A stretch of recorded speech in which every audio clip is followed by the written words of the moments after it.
was left when I became president, what Mr. Trump left me. We had an economy that was in free fall. The pandemic was so badly handled.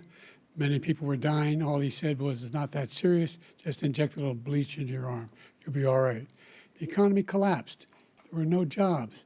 Unemployment rate rose to 15%. It was terrible. And so what we had to do is try to put things back together again. And that's exactly what we began to do. We created 15,000 new jobs. We brought out the position where we have 800,000 new manufacturing jobs. But there's more to be done. There's more to be done. Working class people are still in trouble.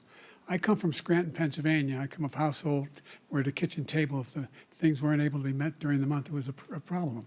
Price of eggs, the price of gas, the price of housing, the price of a whole range of things. That's why I'm working so hard to make sure I deal with those problems. And we're going to make sure that we reduce the price of housing. We're going to make sure we build 2 million new units. We're going to make sure we cap rents so corporate greed can't take over. The combination, what I was left with in corporate greed, is the reason why we're in this problem right now. In addition to that, we're in a situation where if you take a look at all that was done in his administration, he didn't do much at all. By the time he left, things were in chaos, literally chaos.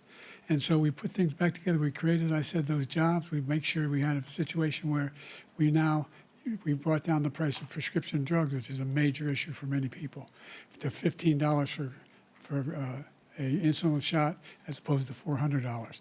No senior has to pay more than $200 for any drug, all the drugs they can include beginning next year. And the situation is we're going to make that available to everybody, to all Americans. So we're working to bring down the price around the kitchen table, and that's what we're going to get done. Thank you. President Trump? We have the greatest economy in the history of our country. We have never done so well.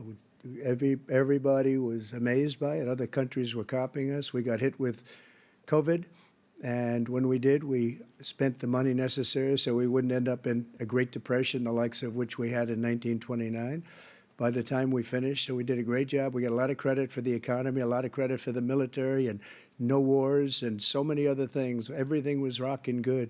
But the thing we never got the credit for, and we should have, is getting us out of that COVID mess. He created mandates that was a disaster for our country. But other than that, we had given them back a country where the stock market actually was higher than pre-COVID, and nobody thought that was even possible. The only jobs he created are for illegal immigrants and bounce-back jobs, a bounce back from the COVID. He has not done a good job. He's done a poor job, and inflation's killing our country. It is absolutely killing us.